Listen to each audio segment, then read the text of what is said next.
For all of you who listen to Submersion and own an Android device, go to the Google Play Store and download the Podcast Republic app. It's a fantastic app that allows you to get all of your favorite podcasts directly on your Android device. I personally use the app and I love it. I can search for the podcast I want to listen to, select it as a favorite, and have it just a click away. Make sure to select Submersion as a favorite so you don't miss any of our new episodes. Again, the app is the Podcast Republic app, available on Android devices.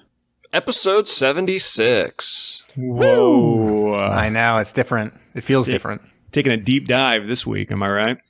This is a deep dive. This is a special episode as we are starting Brahm Movie Month, and perfect timing for it as well, right as Kyle leaves.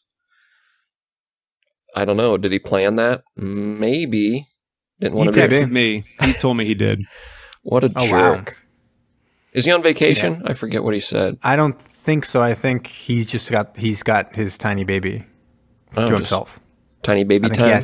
I think he has to take care of it or something. Tiny boy, little boy. Baby boy, I need you. I need you. Baby boy. That is a Always Sunny reference. This movie cycle is a curated list of movies that I've been wanting to watch for a number of reasons. This episode tonight is about a movie that I really enjoyed as a child, as well as the video game for the N64. I definitely fondly remember this one. Wait a second. They had a video game for the N64 for this movie? They did. Yep. They did. I think after GoldenEye. I was going to say, because that's obviously like one of the most iconic video games of all time. Yes, and absolutely. One of the best. This one was, I assume this one was not the most iconic video game. It is not. It is a very easily forgotten and definitely inferior game to GoldenEye. But as a kid, you could probably relate. You know, you get what you get when you ask your parents for X, Y, or Z. I asked for GoldenEye, and I got The World Is Not Enough. So both James Bond, though. Both James Bond, they tried. They tried. And I finally remember the game more than the movie, and I remember all the scenes that we were seeing in the film, as we're going to get to here. I remember playing through them on the game. I'm like, oh, that was one of the levels. I think one of the funniest ones, I think there was a level of the fire scene where he was holding the flaming rocks at the cave. Yeah, I think that was one of the levels. It might have been like a multiplayer level only. I don't remember if it was actually part of the story, but yeah, I remember all this and all the gadgets made it over to the game. It was actually pretty faithfully adapted.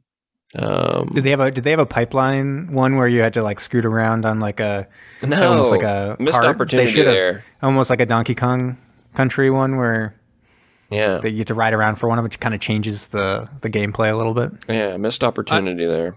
I remember getting this game on the N64, but being incredibly disappointed because it just wasn't GoldenEye. And I was, 11 or 12 when it came out. So I was just like, all I care about is GoldenEye. Yep. Right. Fondly remember this game, but definitely not GoldenEye. I do remember like Davidoff. I remember all these characters, and like they were all glitchy and stuff, like just like forever just running straight into the walls, and you could just run up behind enemies, and they were just all bugged out and glitchy.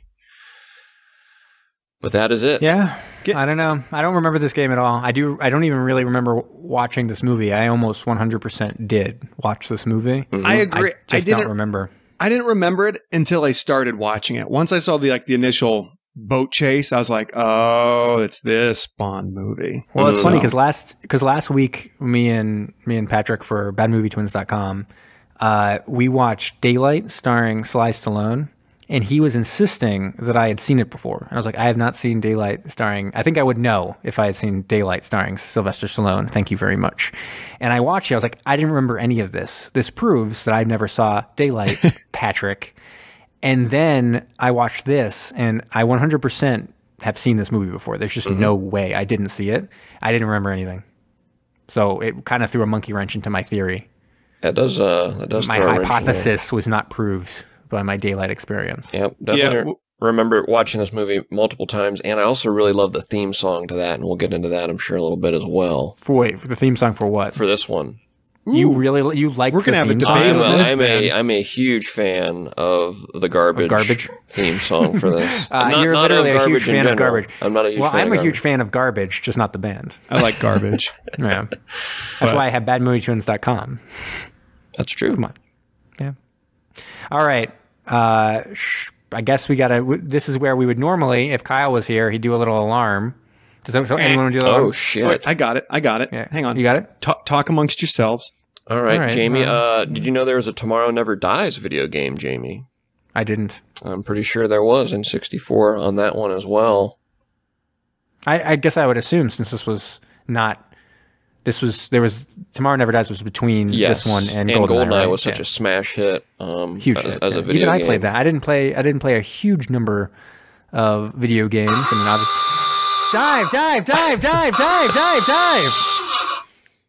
dive. Shit. What started as a casual conversation among friends. What began as an innocent conversation among friends would soon spiral out of control and later be referred to by future generations as the eighth wonder of the modern world. Mac East Studios takes you on the journey of your lifetime as your captains, Alex the Mustard Man, the artist formerly known as Brom, Jamie the Ointment, Kyle El Capitan, and Zach the Backbone present Submersion.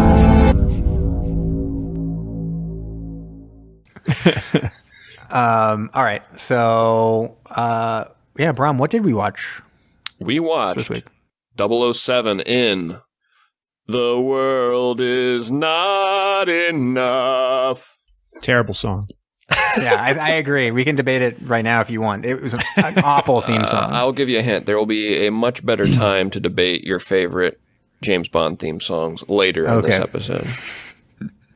I think, I don't know how much we need to go in before we jump into this recap, but obviously this is one of the Pierce Brosnan James Bond films. I saw a curious fact related to this, is that until now, I mean, right now it's going to happen again, but at the time that this was made, this was the first time that one actor had owned an entire decade portraying James Bond. So because this was clearly going to be the last James Bond of the 1990s, Pierce Brosnan was officially the only James Bond of the 1990s. He got lucky. He got a little lucky because of the gap between before GoldenEye. Yeah, there's a long gap. I think they gap. said Dalton was signed on, like he was planning to do it, and they just never gave him one. Yeah, but now obviously it's going to happen again. The 2010s will only have one Bond. That is true. Yep. But yeah, I guess other than that, other actors and stuff like that did win some awards. Obviously, it won a Razzie Award, which is even more important than the Oscars. It did not get nominated for any Oscars, I do not believe. It may have got considered for visual effects, but I don't think it got a nomination. For Denise Richards' portrayal in this film. Yeah, she got a Razzie Award. Oh, yeah. Not the Oscar, just to be clear for our listening audience. Denise Richards is not an Oscar-winning actress. She did not win the Oscar for The World Is Not Enough. So, yeah, Brom, you got anything more to say about it before we jump into this guy? Are we done? If you want to... what, Zach? Nothing. Go on. I was going to say this was the last Bond film for David Llewellyn, who played Q. Right. Who, it's funny because they did make it up. Do you think they filmed him every time semi-retiring? Yes, that was so weird. Just in weird. Case something happened. Because that then was weird. It's not like he retired and he died the next. Or they definitely hinted at it, and they even had John Cleese there to replace him. And so I see him, and he's like, always have an exit strategy, Bond, and he sinks into the floor, and they're like, so they're, wow, this is kind of neat to watch this. This is going to be the last episode. And then I read the trivia and found out that he actually planned to do more, but he actually perished in a car accident right after the release of the film. Right. And it just kind of worked out perfectly that he had that bit of dialogue about kind of leaving the series. Oddly enough, you know how you guys get asked the question sometimes in life, like, where were you when Michael Jackson died or when 9/11 happened? Now, I'm not comparing this guy's death to 9/11, listeners. Or are you? I do specifically remember being in the car listening to morning news, and they said Q from the James Bond series died in a car crash this week. Oh. And I was like, well, that sucks, because I grew up a huge James Bond fan. So that is interesting. The only person I can think of whose death that I recall very clearly, and it's kind of in terms of like a more obscure one like you're describing, is weirdly Stanley Kubrick. I remember what it was, because my older brother was a huge fan of his and was actually like upset by the news that he had died. Interesting. Yeah. Ben, you got an oddball case like that? Well, you mentioned 9/11, and not to get super dark here, but I remember being in school and my mom was actually at the airport getting ready to fly to Las Vegas when all of the planes started crashing into the World Trade Center. And that was obviously a scary moment for me. But a teacher pulled me aside and said, we just received a call from your mother. She's fine, but you're going to start seeing some stuff on the news. And sure enough, that's when the stuff started popping up on the news and we heard about it. But that's probably the closest thing I can think of. And I do remember when Michael Jackson died. I can't remember quite where I was at, but I remember turning on the TV and watching most of the it. time, even the big ones, I don't remember where I was. But I do remember where I was with Stanley Kubrick, which is just odd. I remember when John Ritter died. Mm-hmm. I remember that because I was a big fan of 8 Simple Rules for Dating My Teenage Daughter. Yep, I grew up watching Three's Company, and I was watching 8 Simple Rules. I remember that too. If Kyle was here, we'd hear another buzzer. Nope, I can get it. This is great podcasting, you know.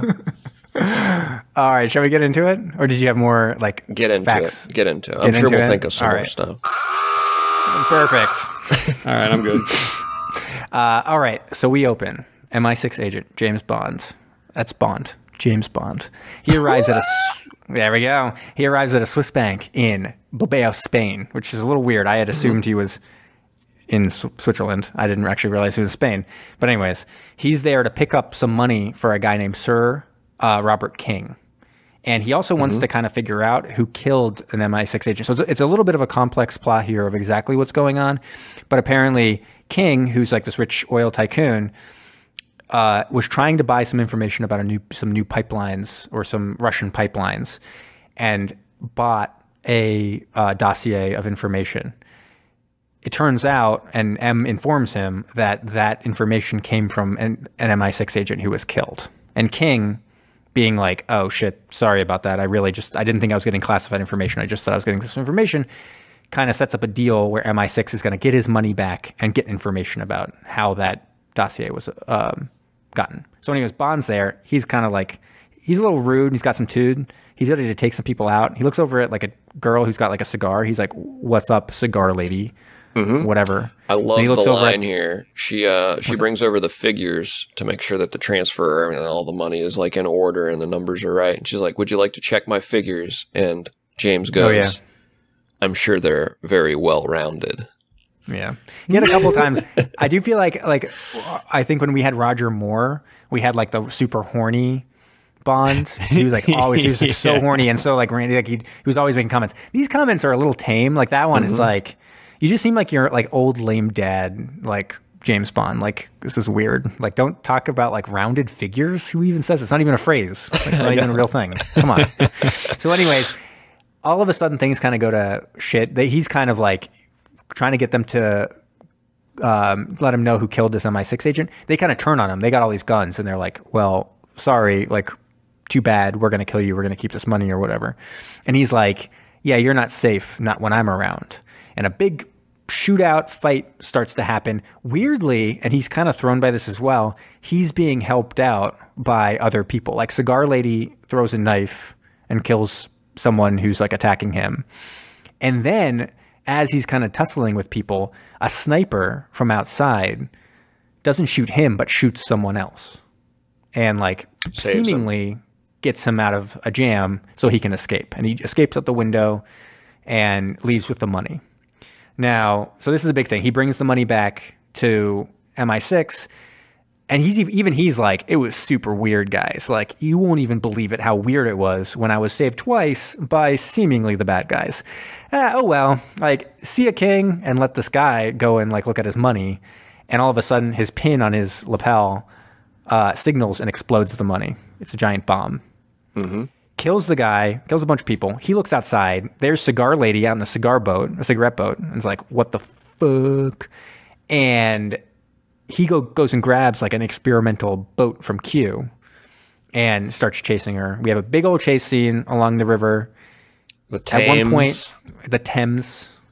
Then she escapes in a hot air balloon, which is pretty sweet. I mean, I'm not sure how often we have a hot air balloon like escape. And James Bond jumps on it, like, because the badass that he is, goes up, she is all like, you can't like protect me from who my boss is. If you're going to catch me, I may as well be dead. And she explodes the balloon, and Bond has to kind of like fall and grab onto a large building. Yeah, he lands on like a dome. Yeah, it's the Millennium Dome. It was supposed to be kind of a joke on the Millennium Dome, I guess, because it was being built in celebration of the Millennium. So it was very, very topical. It was very much one of my favorite things because I'm the ointment. That is very topical. And so that's the first section that we got, and this comes to my first question. So I kind of want to like focus these around questions. My question is James Bond dumb? Is he a dumb person? And I say this because clearly something very strange happened in that meeting where he was saved by Sniper and stuff like that. And no one seems to be bothered by this to the point of testing the money. They just let King go over there and kill himself. I feel like there's quite a few different little loopholes here, and I just kind of disregarded them. I didn't want to get hung up on them when I was watching, or else I'd probably have some more notes on it. But I thought it was kind of dumb to be dangling off that hot air balloon. I feel like he could do much more from the ground because he was dangling from that hot air balloon, and he was basically dead to rights as he was kind of swinging beneath her. So she could have killed him and got away, but for whatever reason, she ends up killing herself. But I don't know. So I'll take that. I'm going to write down yes. James Bond is dumb. Yeah, I would say he makes dumb choices. Well, because he's dumb later too. Yes. Yeah. I'll be bringing this up again. Moments. Okay. So, anyways, he's injured. He's hurt his shoulder. Of course, what does James Bond do when he's inactive because of his shoulder? He just beds down that doctor. No big deal. And gets right back into action. That's what James Bond does. He basically goes to the doctor and is like, ethics, forget about it. And then they bone, and then he's back in the field. That's Bond. That's Bond.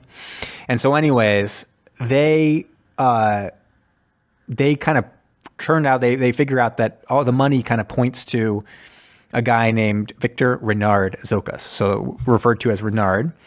And he was a KGB agent turned terrorist, and he basically had previously tried to kidnap King's daughter, Electra, for ransom.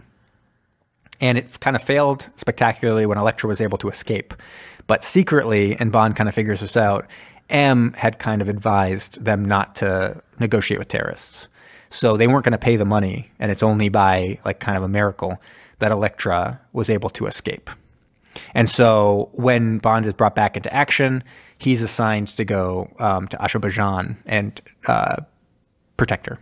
Now, did we cover the part where we find out about the bullet with Renard yet? Oh, yeah. So this is where it's like big science part of it, where like very accurate science occurs. Zach, do you want to talk about this very accurate science that occurs? Yes, this very accurate science showed a very, very accurate, I guess, hologram of Renard's head, where I think 009,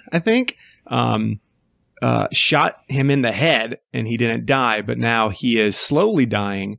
And he feels no pain, which means he can even hold hot, fiery rocks, and he can do whatever he wants.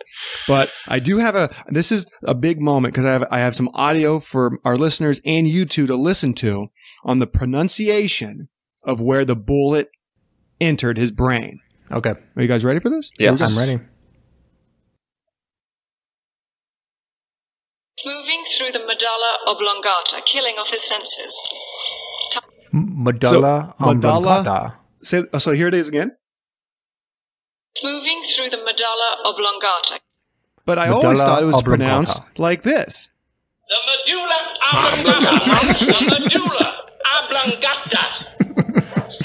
Yeah, no, I was going to say, we all know it from Waterboy, so they're clearly wrong in this movie.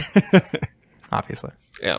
So, anyways, much more high science, I would say. Than for sure. He was very smart. Waterboy, smart. Bond, dumb. This one made no sense. It was like it's going to travel and eventually kill him, but he's going to lose all of his senses first, so he won't be able to feel anything and he won't be able to smell anything. I'm like, wait, but is he not going to be able to see anything? Is he going to be like a total blind like bad guy? Like, what's going on here? They can't smell anything. Sight's the last one, thank God. Yeah, somehow he can still have sex, or at least well, they he just suggest doesn't he feel can. it. I think they allude to him being you need to impotent, have the sensation, though, right? Yeah, he wouldn't have any sensation. but they kind of like allude to that later in the movie. Yeah, well, they just allude to James Bond being like being better at sex than him. Which, come on, let's be I'll be real. Yeah, I'd do him. Right. And so, anyways, this is directly from my notes from the movie when they were talking about Elektra being captured.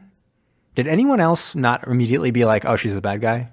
Oh yeah, they were telegraphing this way too early too, especially because like she's the only character. Like they had her at the funeral, and then they go like, "Who are our suspects?" Basically, like as any movie would do, and like, well, you only have Elektra so far, right?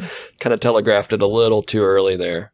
Well, it's like a super unrealistic story. It was just vague enough to be like, what? Like she's captured and she was taken hostage in Cyprus, and then she was able to get a gun and shoot all the terrorists. It's like, and they brought up Stockholm syndrome. They're like, it's like they just learned the science behind Stockholm syndrome or something. They're like, oh, this will be perfect for the plot. They treated it like it was a virus too. It's like, oh, she caught Stockholm syndrome. If only she could be cured. Even the original ending of this was her in a hospital being cured of Stockholm syndrome. It's like, really? Okay, yeah. It's all crazy. Anyways, Bond flies to Azerbaijan, where Elektra is kind of finishing up a pipeline that her father was finishing. It's going to take oil from the Caspian Sea and bring it to the Mediterranean directly. And it's going to be competing with some Russian pipelines that already exist that go to Turkey. And so she's trying to finish it up. The first thing we see is her kind of like taking care of business with some local like villagers who are upset about like a holy site potentially being destroyed. And she kind of says like, no, I'm not my father. Like we're going to go around. And so you're supposed to be like, oh, she's a good person. She's definitely not the bad guy for sure. And of course, not the case. Anyways, spoiler alert. But anyways, Bond is like, oh, hey, I'm from like whatever exports company, and I'd love to see a little bit about this pipeline, if you know what I mean, and maybe you could see my pipeline later. And she's like, all right. And then so they go up into, she's like, oh, do you ski? And he's like, come on, I'm James Bond, obviously I ski.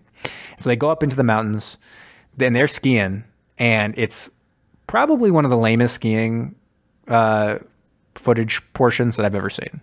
Like it's literally like them being in love footage first. Like they're just like skiing around each other. It's like do.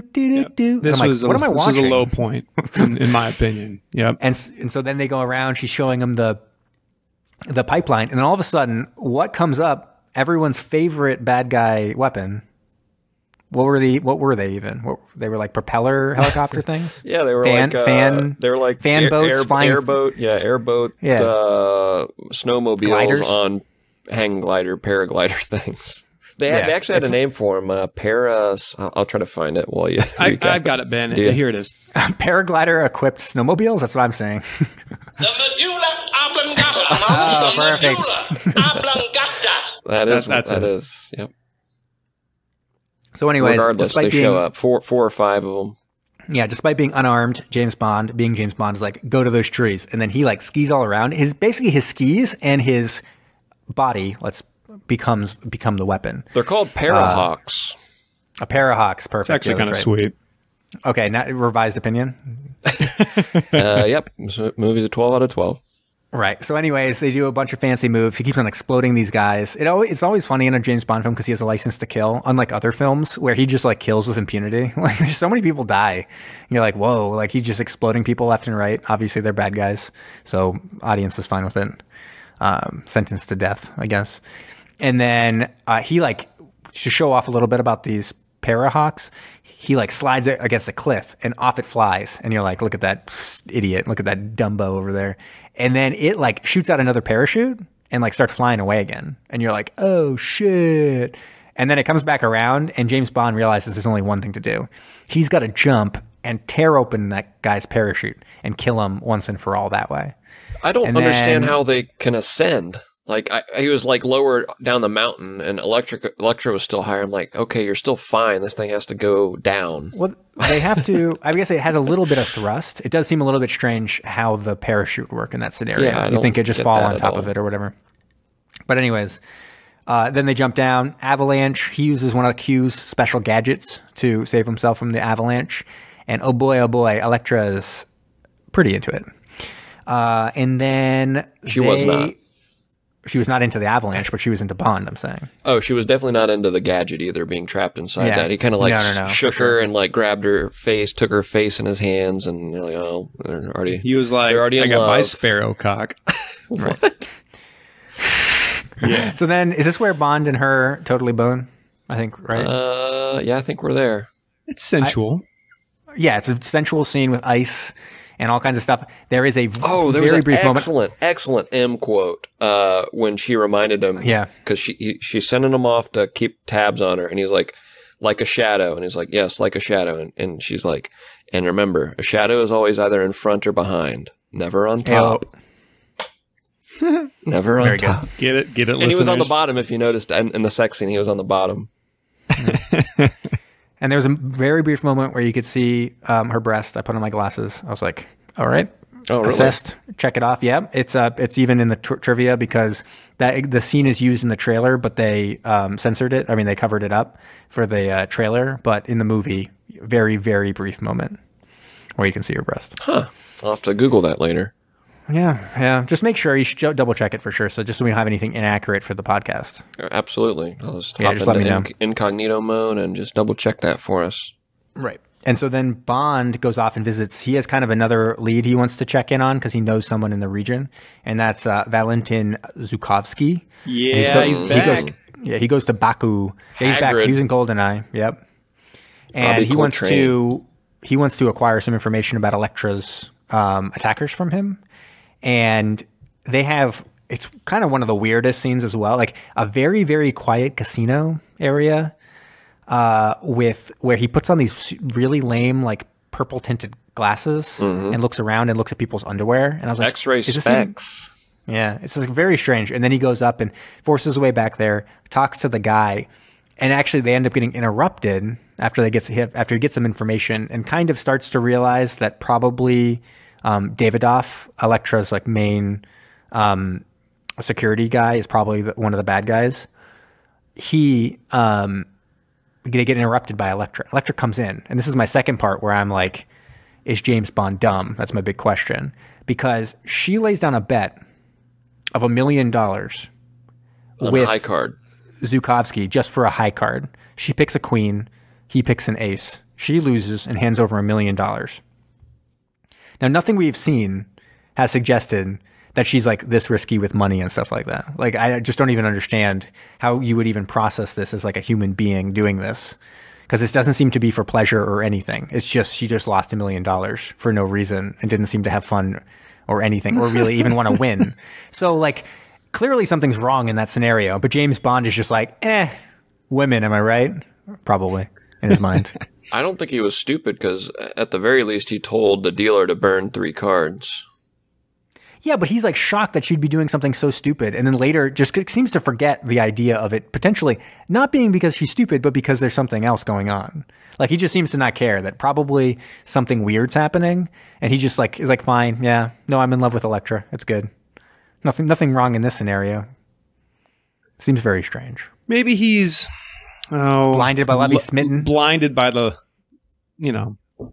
He's just smitten. He's like a smitten kitten. That's what you wanted to say? Kitten mittens. Yeah, go on. Exactly. So Davidoff comes back. Now Bond's tracking him. Davidoff comes back and he's doing some shady shit. And so Bond looks in his car. Deado guy right in the back is like, okay, I'm pretty sure this guy's a bad guy now. Climbs in just like Jackie Chan in First Strike. Climbs into the back of this van. Davidoff goes off for his little secret powwow out by some like military base thing or airport.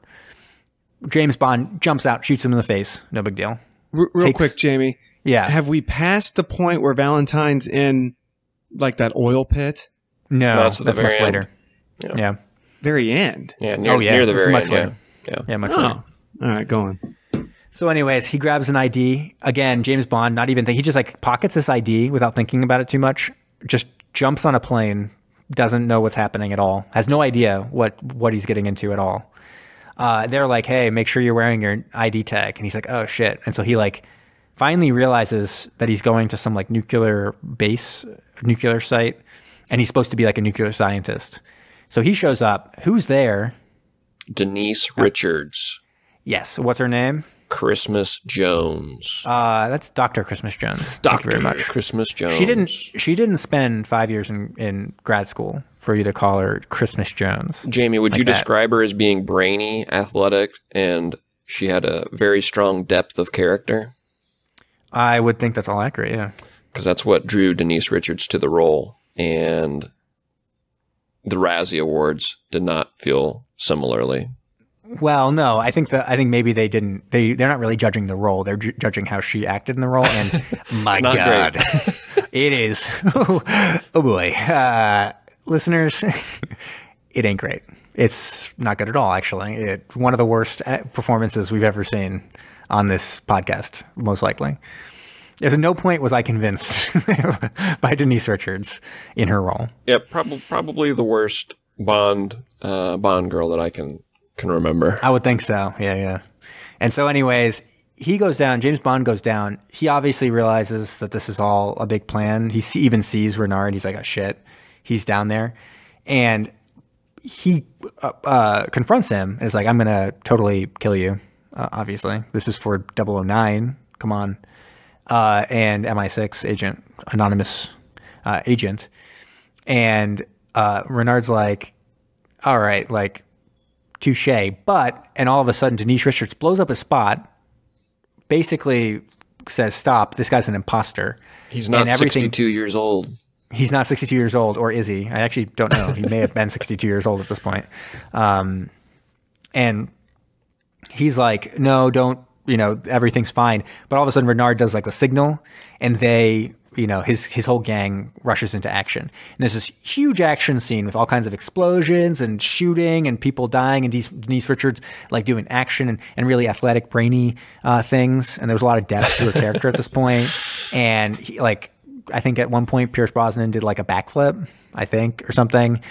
But Renard is the last one. He's able to get away. He gets away with a nuke. They've taken out the locator chip, and Bond has this chip now. And he's stupid. That was stupid writing. The locator chip on this nuclear warhead is basically like a flash drive you can just plug in and out. Like if you don't want people to track accessible. You, just pull it out. Stupid. Yeah, it's bad. So my big question here is: were the people who designed that nuke stupid? Were they dumb? Yeah. Were the writers of this film dumb? Yes, they were. Oh, all right. My actual one is Denise Richards the greatest actress of our generation? I think that's a yeah. I think we said that last night. Accurate. Yeah. So, anyways, Bond heads back to Azerbaijan. He's kind of getting a little suspicious of Elektra. I'm not exactly sure what necessarily tipped him off. He confronts Elektra even in her like house and is like, what the fuck? Like, you must have kind of known something was going up. But they can't track this nuke at all. And so all of a sudden they realize, though, that what would they want with a nuke but to potentially sabotage the pipeline in the end. And so James Bond says, check if there's something moving through the pipes. Yes, there's something there. That must be the nuke. We've got to disable it. And him and Christmas Jones, they head off to stop it. And so it's all supposed to be kind of like the point is that this isn't the main plan. It's to set up a scenario to kill James Bond, to get him out of the way, and throw the police off of her scent, to make it seem like she can't possibly be the one doing this because her pipeline has been sabotaged. And so James Bond and Denise Richards go out there. They're flying down this pipeline, and it looks real lame. I guess it was the late 90s, so CGI wasn't super great. It looked pretty dumb. It wasn't that bad. But they are able to disable the bomb, get the tracker. What was it? They get the... Oh, they find out that there's only half of the plutonium. It's basically the black powder in there and not the actual stuff that's going to make it go nuclear. But James Bond is like, let it blow up because we want her to think that we died. And they do. They kind of jump off almost like Fast and Furious style. They jump off of this high speed, little cart in a tube and let the thing blow up and then just walk out of there. No big deal. M thinks Bond is dead. Yes. Everybody thinks Bond is dead. Really no payoff for this, though, is what bothered me. He didn't, use it to his advantage at all. And there's, no dramatic reveal when he's still alive. Well, there was even this next thing. So here at this point, Elektra and Renard reveal to MI6 that they're actually bad guys. Which, if they wanted to cover something up to make it seem like they're not bad guys, revealing it to like a military agency is probably not the best thing to do. Because then they abduct M. Like, how could she be considered like a good guy when she just abducted the head of MI6? That's true. It seems crazy given the plan. But anyway, she abducts M. This whole part also, there's no payoff, right? Because we have this whole scene of her being kept in Maiden's Tower, and they're like, here's a clock. She finds like the tracking chip. She's like, oh, I'm going to signal James Bond with it. But it all doesn't matter in the end. And we'll get to that. But it's like this weird part with M where like there is no payoff to her actually being captured at all. That's right. Yeah. So anyways, here's where, in the end, everyone thinks Bond is dead, but he goes to confront Zhukovsky at his caviar factory in the Caspian Sea. And this is it'll probably be the only film that we see in a caviar factory. It's going to be a short season, the caviar factory season. So we may as well put it like season 21. All right, let me take note. Okay. Nice. We'll have to look around to see if there's any other caviar factory movies, but it might just be this one. Can it just be caviar, or does it have to be caviar factories? Let's open it up to caviar. Okay. Caviar. Probably a good idea. Season 21 caviar movies. Yep. Got it. There's going to be a lot of those, like rich people at like galas and banquets and stuff. Yeah, I bet. I think even like Ace Ventura 2, I think there was caviar in that one. Yeah, let's keep it to caviar factories. Good call. All right. So anyways, they confront him. And of course, this was like earlier in the movie, we saw this helicopter with like a bunch of like saws on it, like saw blades on it. And it was clearly that was going to come back. Like I was like, there was no fucking way we're not seeing that helicopter fly around and absolutely slice up some people with those blades. So anyways, it flies around. It's straight up slicing up a factory. And if people don't understand as they listen to those words come out of my mouth, what that means, that a helicopter with a bunch of saw blades hanging off of it slice up a factory, like just you have to watch it. I don't think it's hard to describe it other than that. That's what happens. A little bit of trivia on that is those were supposed to be used in GoldenEye in '95. Right. There's actually there's a bunch of trivia talking about all the different things that were supposed to be used. Seem much better suited for this. Ones. Seem much better suited with those helicopters cutting down lumber for building the pipeline. Seemed to fit kind of perfect with this. So I was kind of surprised by that. So anyways, there's huge explosions. There's a huge set piece. I think it took like 3 months to film or something. So it is a pretty cool scene. Lots of explosions, a lot of things being cut up, people kind of jumping all around, shooting at each other. Eventually, everything kind of explodes and the whole factory collapses. And but like before that, the Zhukovsky ends up in a vat of caviar. It looks like more like oil, but it's supposed to be caviar, I think. And Bond basically tortures him to reveal some information in order to be pulled out of the caviar. Classic. Happens all the time. Mm-hmm. Did you have something to add there, Zach? Is that why you were asking? You were just interested in know. I'll add something. I got a quote. Okay. What's a quote? This is the when he's in the kind of like that pit, correct? Yes. And then Bond and Christmas. Unfortunately, I won't play that one again. But I do have this fantastic line. We don't have any champagne. Or sour cream. Okay. Jesus. Gives you a little taste of Denise Richards right there. Yeah. Or sour cream. I do want to add something, though. Zhukovsky's henchman throughout all this was a character obsessed with gold, as is very common in the 007 franchise. All these different gold villains. And he was named Bullion. But the actor, the actor is in gold bullion. So I'm like, oh, that's clever. I mean, they got to be running out at some point. But he's just encrusted in gold, got gold fronts and everything in his teeth. Found out that the actor is actually a musician and DJ who actually does have the gold fronts, and the actor's name is Goldie. Really? Oh. Yeah, that's he's good. A British DJ, I think.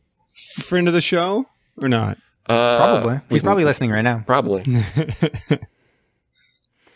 So anyways, they reveal, finally we get a little mention of the potential submarine in this, because Zhukovsky reveals that his nephew is like a captain in the Navy, and there was some deal going on. That's how he was involved with Elektra. He connected his nephew with Elektra, and they're trying to figure out like what would he possibly want with that. Bum bum bum. His nephew is a captain on a submarine, which makes sense because, as Dr. Crispus Jones, being a scientist, says, it's the nuclear reactor. But wait a second, that's weird.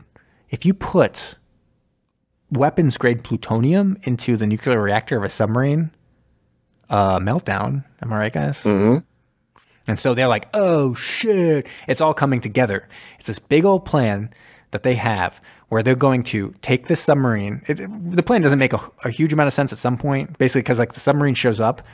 They poison the entire, all the sailors on it. And instead of keeping the bodies on the submarine so that it looks like it was just like an accident, they just throw them overboard. It's like, wait a second. If they find that all the people were killed and like thrown into the ocean, aren't they going to get a little suspicious about that it wasn't just an accident when everyone's dead? Maybe they all got cabin fever and jumped off. Good call. But anyways, that's the idea, is that then they're going to take the submarine out. Renard, who's I think tired of not feeling, he actually has a whole scene where he's like trying to have sex with Elektra and seemingly not succeeding very well because he doesn't have any feeling in his like whole body anymore. And he's like, well, I guess James Bond was pretty good at sex then, right? And she's like, what? You thought I would just have sex with him and then I have like developed feelings? And he's like, whoa, and like he like punches through like some wood, and there's like his hand is all like mangled from the wood, but he doesn't feel it at all. It's pretty intense. Comes over and puts ice on it for some stupid reason. Because ice stops blood. So, well, I think it's because she really liked ice. It wasn't for him at all. Because then she lays in the bed and she's like all up in that ice. And then she pleasures herself with the ice, which was kind of weird. Wow. It is true. That's exactly what happened. Zach, are you uncomfortable? Are you uncomfortable by the human body? I'm just You're uncomfortable with beautiful women pleasuring themselves with ice, Zach? I like my ice, without unpleasured. that. I see. Okay. Yeah. So, anyways, James Bond shows up to like talk about that submarine situation with Elektra. Just a reasonable conversation, but she tortures him. Actually, this time it's legitimately a torture. She has like a torture chamber. Oh, actually, this is what I meant with the M. I forgot. So M has signaled on like the little tracking device that where she is, and so now James Bond knows. But then all the bad guys show up anyways and pick him up and capture him. So it didn't mean anything. Like he would have just been picked up at that point anyways. It was weird. Anyways, he shows up with Elektra. She tortures him like a whole bunch. Basically, she's gonna snap his neck with this thing. She's doing it all sexy though. So who shows up? Zukovsky. And Zukovsky shows up. He's got his cane. He like shoots a whole bunch of people. Shows up with his cane. Wait! I gotta cut in. I gotta cut in. This is one of my favorite quotes from the whole movie. I'm looking for a submarine. It's big and black, and the driver is a very good friend of mine. Yeah, very good. It's also where I like that quote Bond too. Says the name of the movie. Yeah, that's right. She's like, and James, I could have given you the world. And he goes, the world. The world is not enough. Is not enough. Family motto. Right, yeah. I think that's the second time that was said in the James Bond film, though. That was the second time it was said in this? No, in a James Bond film. They said it's the actual family motto of the Bond family. Right. And that's why the film was actually supposed to have a love child of his that he didn't know he had was going to be the villain all grown up. It would have been bad. It would have been real bad. The plot sounded awful. But yeah. This one was much better. So anyways, he's able to get out because, again, this is where everyone's kind of dumb. Zukovsky's aiming his cane. He's basically been shot, but he's got his cane, and he points it at Elektra. And Elektra's sitting there like, oh, shit, am I going to get shot? And Zukovsky swings the cane over to James Bond and shoots him. But Elektra's like, oh, what a Dumbo. He totally missed. He must have really hated you. When in reality, he clearly shot the arm restraint off of Bond. So Bond immediately is able to get out. And it's like, wait, you didn't think for 1 second it was weird that he missed like from point blank range with his gun? She just shot the guy, and instead of him shooting her back, he's like, nah, I'm going to go shoot James Bond who's strapped to a chair. Right. So anyways, He chases after Elektra, who runs away. She chases all the way, rescues M real quick, gets to the top, totally blows away Elektra. And not in like a fun way, like actually kills her with like a gun. He I guess you could say, the bullet penetrated her. Right. I don't know what you're trying to say. I think it was they said it was the only time, it was like one of the only times that he's shot and killed. A woman. A woman. Yeah, it's only one of 3 times or something. Mm-hmm. Well, and honestly, they don't show him kill many people in general. He usually disables people. It's not usually very violent. Bond doesn't usually kill people. Bond killed like 60 people in the film. I know. In this movie, oftentimes he just disables enemies and stuff. You heard it here first, folks. Ben officially thinks James Bond has never killed anybody.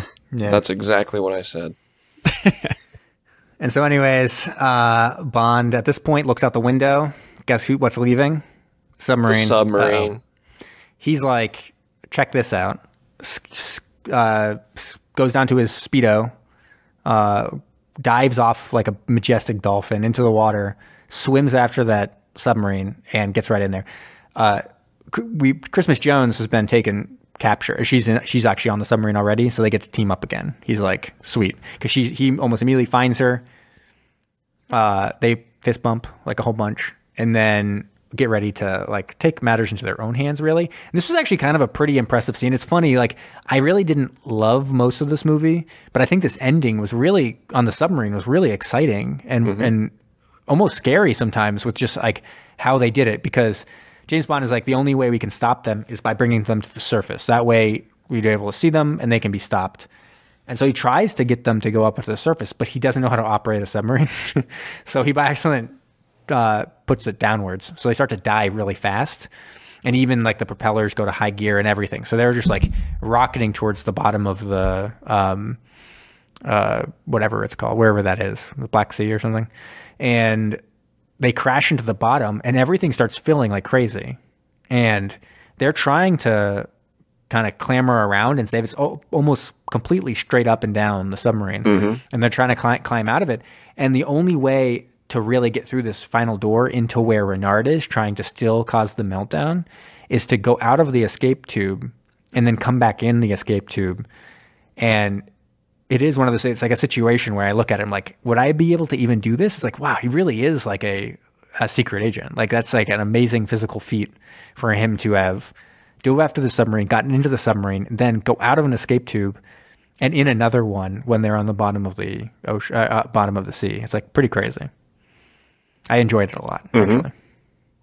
And so then he gets back in. He's with Renard. He opens the door for Christmas Jones. So they're both there. I'm sorry, Denise Richards' character doesn't have a lot of depth here, maybe in different portions of it, but she basically doesn't do shit. No. And he keeps on sticking this thing. He has like got like a rod filled with plutonium, I guess. Because I'm trying to stick it into to like the reactor or whatever. And James Bond keeps on like smacking it away. Like, stop, don't do that. You're going to melt it down. And he can't feel shit. I guess that helps him or something. I don't know. That rarely comes into play other than seeming to make his life like a nightmare escape and willing to die, I guess. And so in the end, he finally gets the rod all the way in. You're like, definitely going to be meltdown. And then James Bond does like a fancy maneuver where didn't even know it was a possibility or allowed. He just like looks at like a control panel and pushes a button and shoots this rod straight through Renard, straight through his chest. So he's killed by a plutonium rod.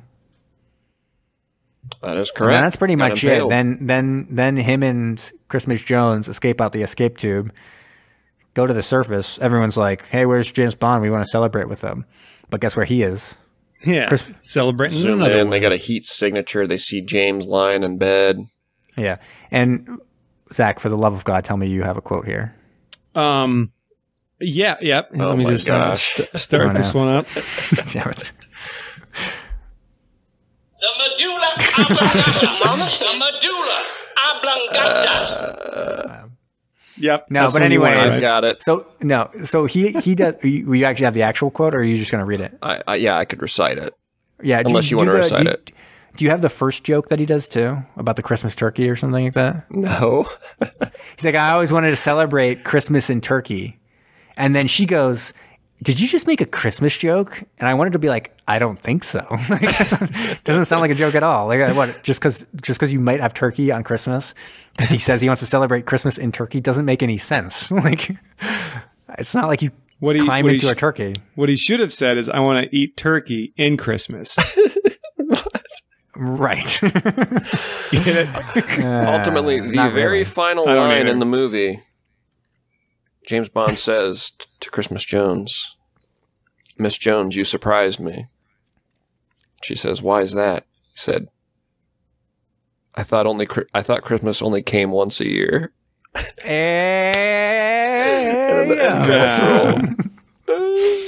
So good. Oh boy. This is what's at stake. This is what's at stake. We're going to have a female James Bond in the next movie. Well, not necessarily James Bond, but this is what's at stake, people. Got it. You know what? I'm going to have an unpopular opinion, but wouldn't it be just so much better if there was a female Bond who then made some joke about a dick? Wouldn't that be kind of amazing? On a submarine. Yeah, I did forget to mention that like when James Bond finally got onto the submarine, his Speedos came off, and you were like, "Oh shit! Now I see what Christmas Jones is like." Right? There you go. Gotta fit it in there somehow. The big question from this last one was: do you think this needed a submarine? Not that this is the cycle that we have going on right now, but it's just a question that I needed to ask. It's a good question to ask. It seems like it fit the story. I don't buy into how they just happen to have us and got a friend who is the captain of the submarine. That does seem odd. The captain of a nuclear powered submarine. Yeah, but the idea how many are there even in the world? Utilizing the nuclear powered submarine to melt down your plutonium and make it look like an accident. That seemed pretty well integrated with the film, I think. Yeah, I actually kind of agree, and also I would have maybe said, "Hey, not so much," because it really didn't appear until 30 minutes left. I think it was 1 hour and 37 minutes in was the first time you see the submarine, and in like 2 hour and 8 minute film. And so you only have like 30 minutes where you can have that submarine in it. But after seeing the sequence of the submarine, it's easily my favorite part of the film. So I can't say it's not a good thing to have. Like, it obviously benefited from having that submarine, since everything else was super silly and pretty crazy. It ended on a good note with that. I liked it. Yeah. All right. So do people want to do you want to get into some ratings? Yeah, let me take this, with this being the first movie in Brahms Movie Month here. This, when we actually discussed a couple of years back now already, hard to believe, but that we were going to do a submarine podcast, the very first movie that popped into my head as a submarine movie, believe it or not, was The World Is Not Enough. I always remembered the end scene with the villain getting impaled by the plutonium, the nuclear core. This just always like stuck in my head as like a submarine movie whenever I think of submarine movies. This is the only second one we've done, right? Second James Bond movie, correct. Yeah. I think there's maybe 6 or 7 total with submarines in it. I think that's what you'd said 6, I think, at some point is the number. I think it's 6, yeah. We could. We have 4. I think we have 4 more left, so we could do a James Bond month, yeah. To go with the Godzilla month. I guess that's just Zach month, right? That's just Zach's month. Regardless, I did enjoy this movie a lot as a child, and that's why I really wanted to revisit it sooner than later, and that's kind of when I pitched the Brahm Movie Month. There's some movies that I've been wanting to watch, and this was one of them. I do remember Denise Richards being a better actress than she ended up being. I just remember thinking, like, oh, that's such a beautiful woman when I was a kid, and then seeing Starship Troopers a couple of years ago, I'm like, holy cow, she is a terrible actress. And I'm like, was she bad in World Is Not Enough? And I was just too young to understand. And yeah, I think that was the case. She was not great. The action scenes in this I thought were pretty standout. I actually really like these as far as James Bond movies go. I watched a lot of Bond movies as a kid, and I got through almost all of them. That's kind of where I would go, is rent those every weekend at the Family Video and churn through them. It was definitely a big chunk of my childhood watching the James Bond movies, and I thought the action scenes, there were some really good action sequences, as you alluded to, Jamie. The submarine sequence was excellent. Yeah. I really enjoyed the underground scene with the explosions and the hatches and everything and escaping the explosions and everything. I enjoyed that on the zip line and everything. I remember that from the video game as well. It was a fun sequence. And I didn't care so much for the ski scene. I liked the boat scene though, the boat chase. Boat chase, yeah. And the Zukovsky with the caviar factory was also very good. A lot of great action, not very good writing, as I think you kind of alluded to there. Some dumb boneheaded mistakes by James Bond and some plot holes and loopholes there that we were kind of running into. Certainly not a stellar movie, but it's all about enjoyment. The nostalgia was here for me. I'm going to give this a 7. Wow, that's pretty high. So I do think we've lost Zach momentarily. We'll see if he comes back. So I will be going next for my ratings. I fully anticipated thinking I was going to give this a very low rating. The first hour and 20 minutes I thought was silly and not very good. But in the end kind of rescued it. So it actually bolstered it quite a bit. Because thinking about it, it's like originally I was going to get it a 4, right? Crazy. And now thinking about it, it's like, oh, that's crazy. There's no way I'd give this a 4. There's a lot to like in it. So I'm going to end up kind of at where I ended up with Fate of the Furious, actually. I think it bumped up to that 5.5, not quite a 6. I feel like 6 maybe overdoing it for me, just the way I felt about it, just because acting, not very good. Lines also surprisingly, other than that last Christmas only comes once a year or whatever, they were pretty lame and not very good. They were like super lame. Yeah, his gadget. A lot of the stuff just came off lame. Like the gambling scene came off lame. The skiing for the most part came off lame. Like everything seemed like they were trying to do like John Cleese was pretty lame. In the end, it kind of bolstered with that submarine scene, which is funny. It actually makes it a pretty good submersion film overall. If the submarine is what is kind of rescuing it from being a bad film, it's the submarine itself. That's pretty good. So yeah, I ended up at a 5.5, better than I thought for sure it would end up being. Because I thought it was one weird thing is when I was looking around, kind of like checking out what other people thought. Guess how many stars Ebert gave this? Roger Ebert. 4. I'll say 3.5 stars. Yeah, does he do out of 5? He does out of 4. He gave it 3.5 out of 4. Yeah, that's pretty surprising. He said it was like a rollicking good time or something like that. Man. The late 90s was a wild time, let me tell you. Mm-hmm.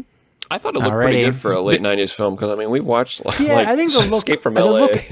It just seemed a little clean. That's the only thing. It seemed like a little lame, almost like an old person was making something that I thought was cool.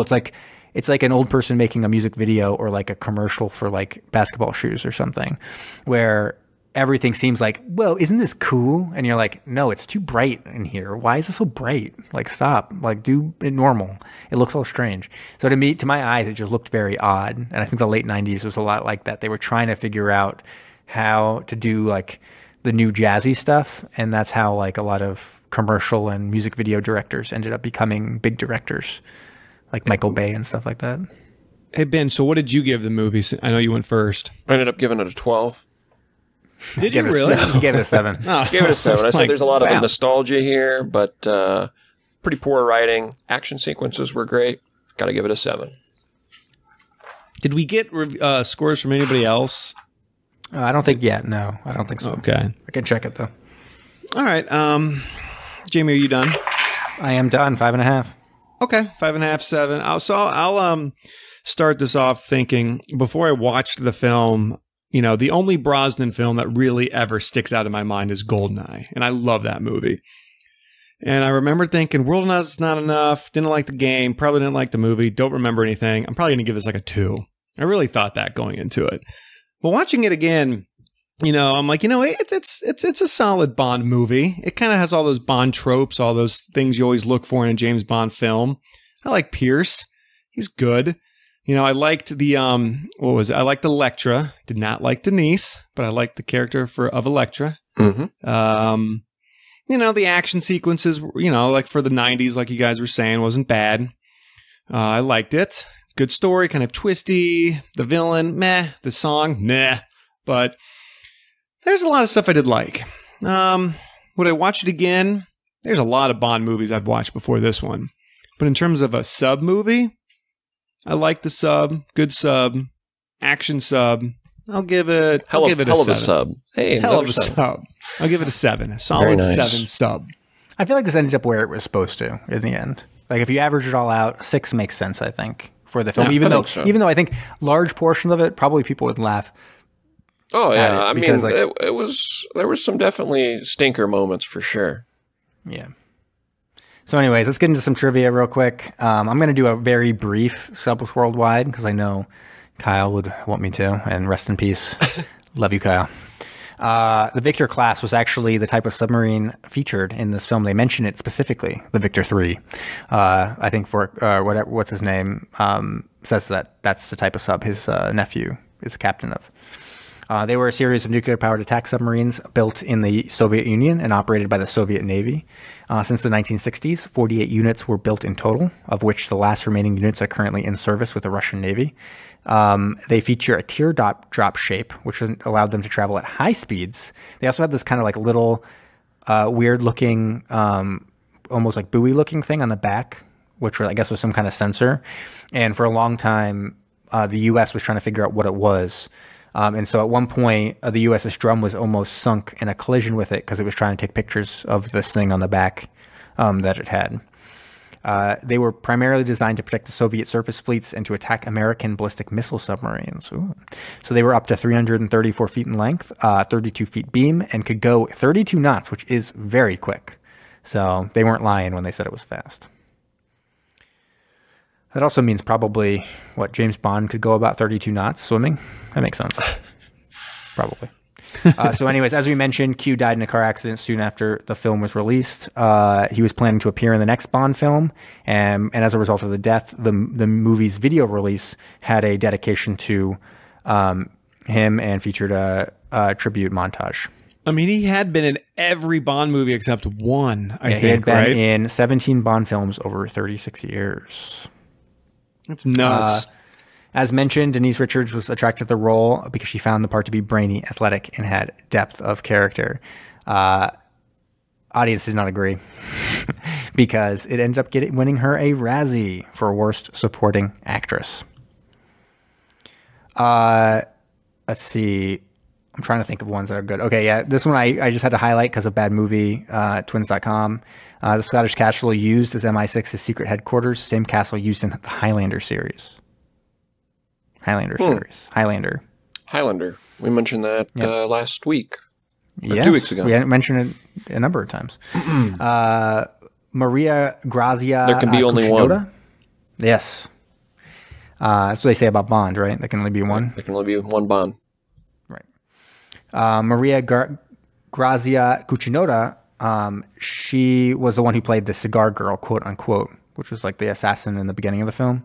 And they wanted her, she originally auditioned to be Electra King, but the director didn't think her English was good enough. So she became Cigar Girl. And you may wonder, why was she called Cigar Girl? And that's because that original opening scene in the script was set in Cuba. But then they changed it to be Switzerland so they could do it in a Swiss bank. And then they changed it to be Spain, but they kept both of the things that they had already put in there. So even though it's set in Spain, they have these things from previous scripts of it being in Cuba and then Switzerland. So that's telling you what level of writing we're talking about here. Also, Sharon Stone was the preferred choice for Electra, but she turned it down. Just to let you know. Really? Yes. Sharon Stone. I don't think it would have worked very well. No.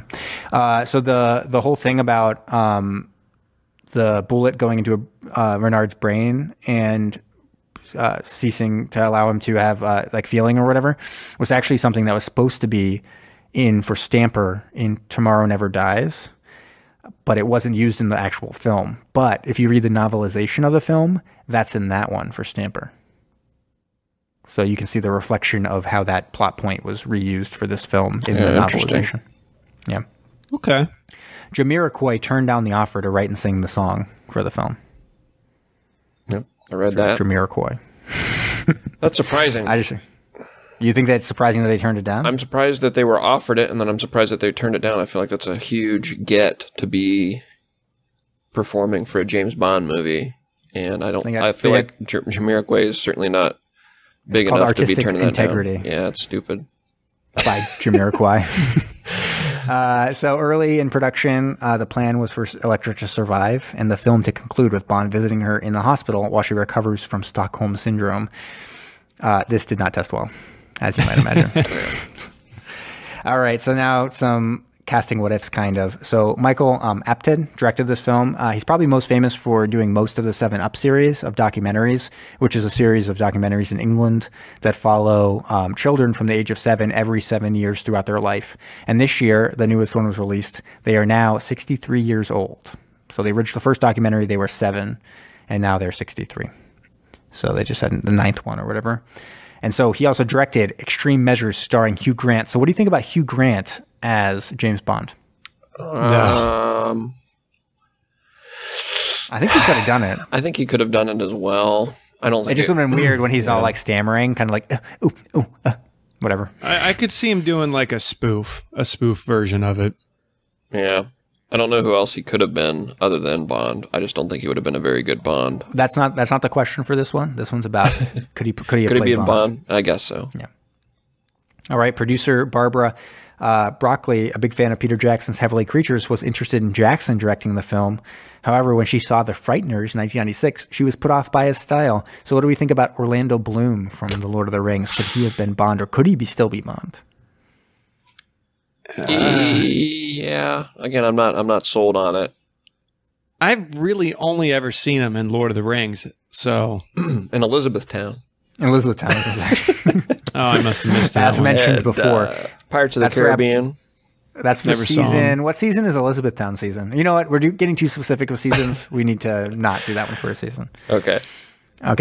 Joe Dante was another director considered. So what about, I'm going to twist it up here a little bit. What about Dennis Quaid from Inner Space? Yeah. American Bond, Dennis Quaid. Unless you think he can do the British accent. Let's do it. I think he would have been good. I think it would have been good if they were okay with it changing to American. It would have been really startling to see him do a British accent. Yeah, I feel like they could do more of like what just did it? Was it Mission Impossible, where they kind of had they had Ethan Hawke. Is it Ethan Hunt? Ethan Hunt. They had that's Tom Cruise's character. Tom Cruise's character opposite of like Henry Cavill, where they're like working with different, Interpol and the FBI and the CIA. So it becomes kind of like a counterpart that the American counterpart or something. I could see something like that. That'd have been cool. Okay. So Roger Spottiswoode was also asked to direct, but he turned it down, feeling tired after the chaotic production of Tomorrow Never Dies. So what about Sly Stallone from Stop or My Mom Will Shoot, another Roger Spottiswoode classic? He could have been a sweet Bond villain. No, I think he's got to be. No, I'm talking about Bond. Sure. That's the question here. Sure. We're talking Bond, Sly Stallone, yes? I think we're all in on this. You surprised me, Miss Jones. I'd pay to see I thought Christmas only comes once a year. Okay, so MGM was considering offering the director's job to Peter Medak, who had just made Species 2 from 1998. But when the film was a critical and box office failure, MGM reconsidered. So what about Species herself, Natasha Hendridge? What do you think? Bond? Sure. Yeah? I'm gonna go on the record with no. I don't want to be the guy that says that the one lady you offer here can't be James Bond. So I'm just going to say, sure. I would for sure say yes, as long as Bond is also an alien who wants to have sex with people to lay eggs. That kind of sounds like what he is right now. Yeah, kind of. I mean, that's not too far from James Bond, I don't think. So, okay, early in the development stages, some of the names being bandied around included Martin Scorsese. So what about Leo DiCaprio often collaborating with Martin Scorsese? I'd like to see him as a villain. But the question is Bond, so yes. Absolutely. My answer is yes. I think it would have been fun. I think it actually would have been fun to see him, because he does accents. It's not like he doesn't do accents. Like he did a South African accent for Blood Diamond. So it would have been actually really hilarious, first of all, to see England like explode when Leo was named as Bond and just have the entire country go up in riots and stuff. But also for him to then show up and be doing like a British accent. Yeah, anyways, finally, that'd be interesting. I'd like to hear how he sounds with a British accent because they always say like Americans just can never pull it off. Yeah. So what about so Ed Harris was also supposed to make his directorial debut on the film. Instead, he decided to do a different spy thriller. It was called Slick Killer. It's a real slick secret agent who can slip in and out of places without detection.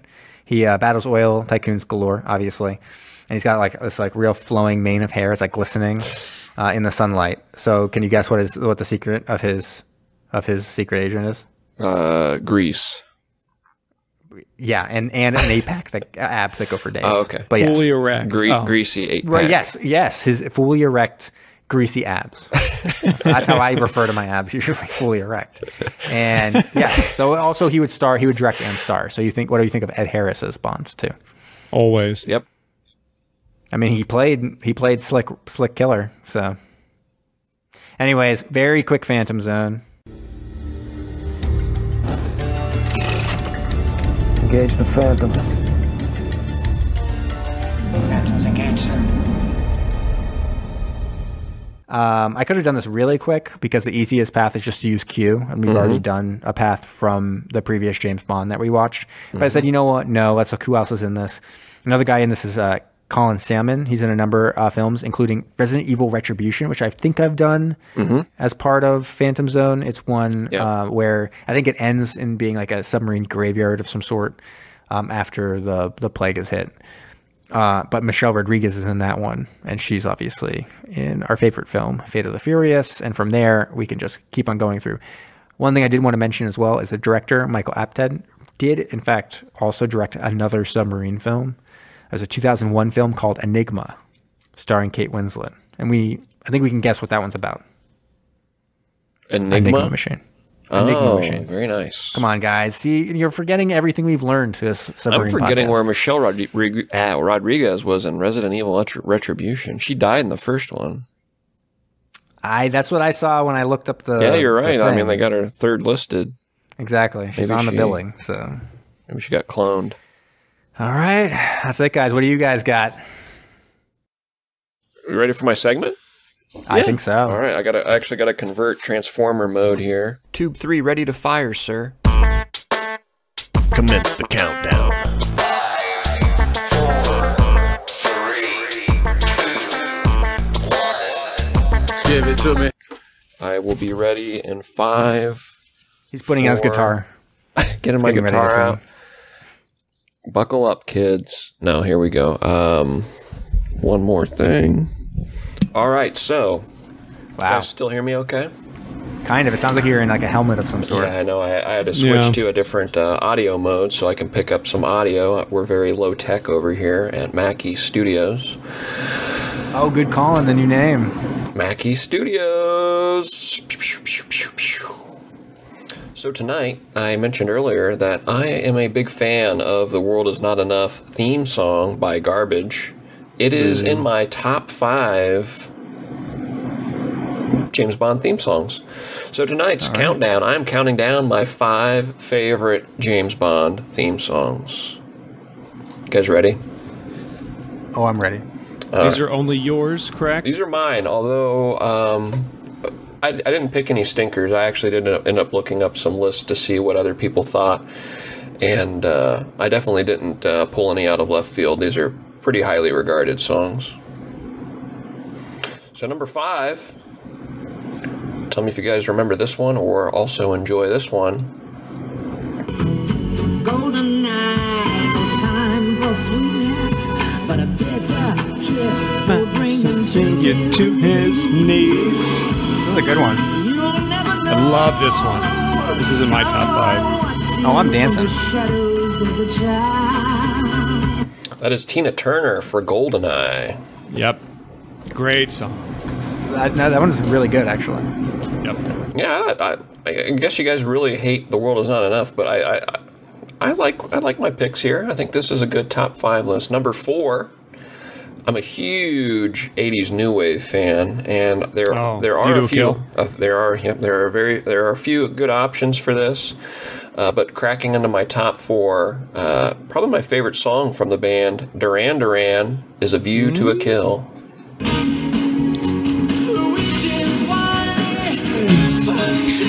Should we dance into the fire?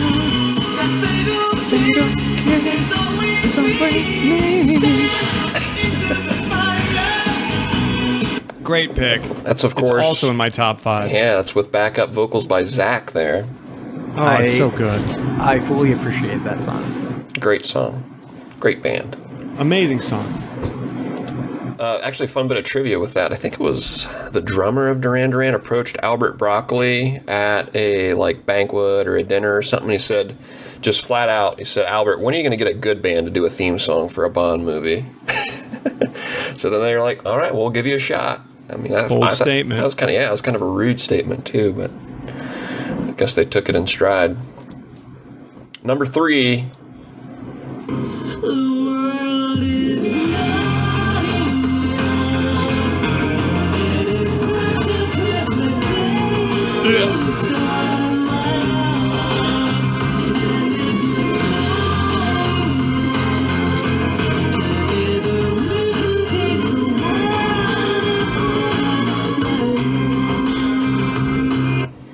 The World Is Not Enough by Garbage. It's interesting because I think isolated and outside of the movie, I think I like it more.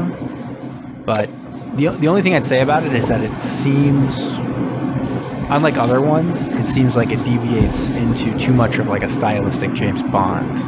I don't know. Is that how Garbage sounds? Yeah.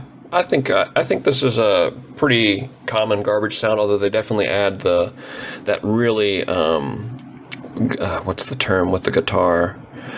Crap, I can't think of the term when they untune the guitar and make it really low and bassy that you kind of hear in the James Bond theme songs. It kind of carries over across. When they plop it. A little bit of slap guitar maybe. I think a little slap the bass a little bit. Slap the bass. But so yeah, I might be wrong. I mean, I don't know because I don't know Garbage very well. I think if you were to look at some of the lists, I looked at just 1 or 2, and I think both of them regarded this one as one of the more underrated ones, and it's actually a pretty highly regarded song. I think if you isolated all of the songs, I think this one sounds very James Bondy, and is probably good in that regard. I do like it when it kind of sounds. It sounds like the band that they asked to do it with a James Bond flair, and maybe that's exactly what they're doing, but I just don't know Garbage well enough to say that's kind of how it is. Yeah, she's got that grungy sound, got the untuned guitars and everything, so it definitely fits her style. Number 2, though, we're going all the way back to the source, and you got to if you're going to do a top 5 list. Number 2, we're going back to Dr. No.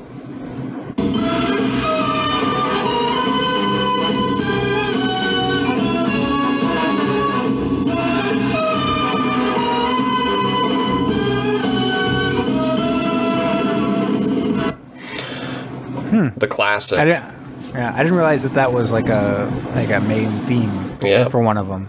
That is the theme of Dr. No, and it recurs in every Bond since.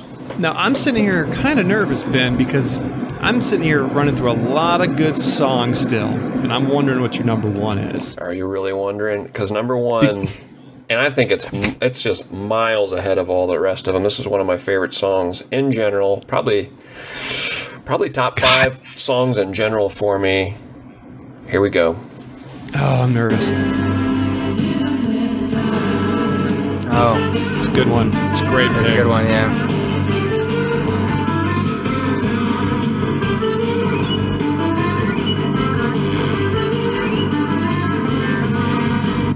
Paul McCartney and the Wings perfectly captured the essence of James Bond with Live and Let Die.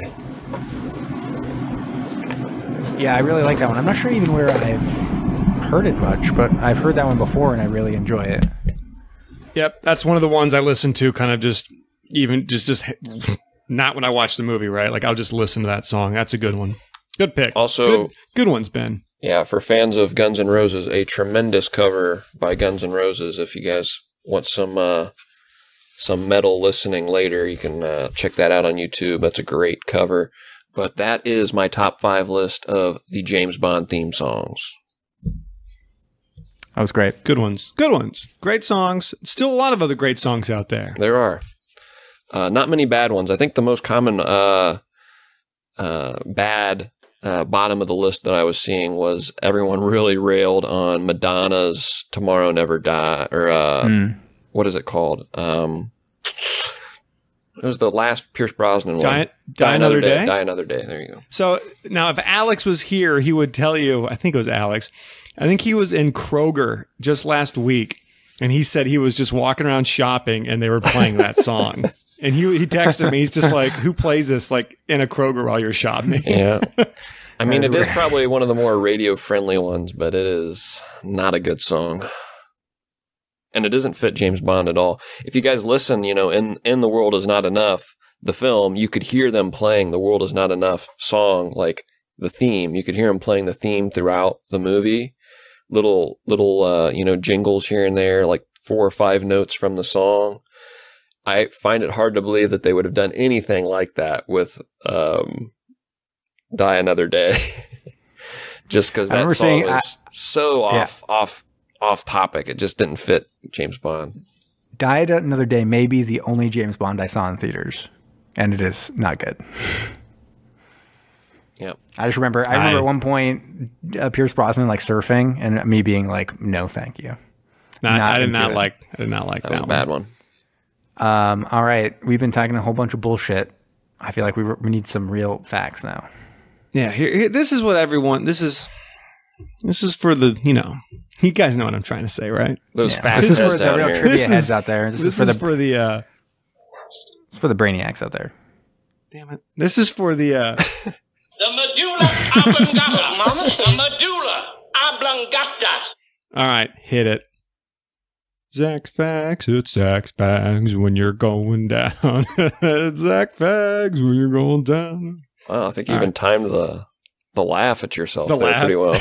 Yeah, I was trying to. Okay, Zach Facts for The World Is Not Enough. Only got 3 facts this week for you, but that's enough to hold you another week. The world was, in fact, enough. Exactly. 3 facts are enough. Fact number 1, and this is going to include a sound clip for the first time ever in Zach Facts. I think that's a fact. Denise Richards said if she was asked to direct the film, which she still hopes she gets a chance to do, that she would have to name it Man Shoots, Love Happens by Denise Richards. Man Shoots, Fact. Love Happens. Okay. Denise. Now, this might surprise you, but when the film was released, Carmen Electra was interviewed and asked who her favorite character was. And she said, and his name is Desmond Llewellyn, correct? Yes, Q? yep. I think so, And yeah. she had this to say on television about Desmond Llewellyn. I went in the bathroom first. Yeah. And he came after and gave a little knock, and I let him in, and, Carmen. And there you go. Whoa. Wow. So That's what she right had before to he say. died, maybe that's why he died. Maybe it was just Breaking news? Should we get TMZ on the phone? Also, Zach Facts are in no way real. Just for slander's purposes, we need to say that up front. You're right. he went out Studios doing what he were- loved. Carmen Electra. Mackey Studios is a legitimate podcasting Studio. Yep. News source. There you go. Last fact. Pierce Brosnan demanded he be called by his nickname during the lovemaking scenes. And that nickname was Fierce Brosnan. Fierce I was going to Brosnan. guess. I was going to guess. Do you know what I was going to guess? I don't know. I don't What do know. you got? I was going to say Pierce Johnson. Ooh. That's good. That is very good. That was a pretty good one, right? Stay out of my segment.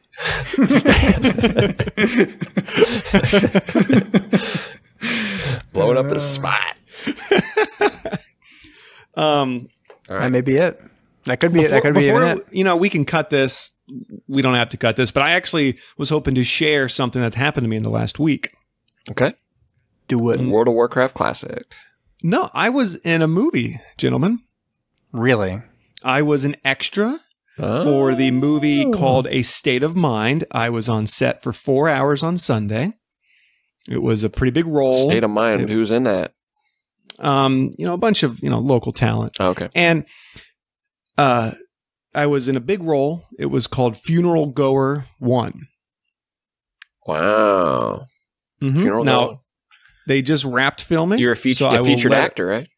Yeah. I might get into SAG. Who knows? But I will let our listeners know when that movie is released, because the camera was literally 4 inches from my face at one point, and I had to look sad at a funeral, and they were like, "Look sad," and I was not even joking here. I was just envisioning all my loved ones dying to get sad. So that's how you got to do it.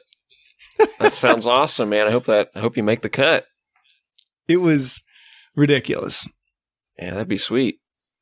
That's a good little trivia, like 2 truths, 1 false trivia. It is a good 2 truths, 1 false. Yeah, like I said, I've never been in a movie. Well, you might learn something about me. I'm going to do a top 5 Brom fun facts one of these weeks here during my movie month. So you'll learn a little something about me too. I do have an IMDb credit. Do you? Nice. But it's a mistake because my brother works in film and they mistakenly credited me for something. If you search my name, you'll find me on IMDb. Very nice. Pierced Johnson.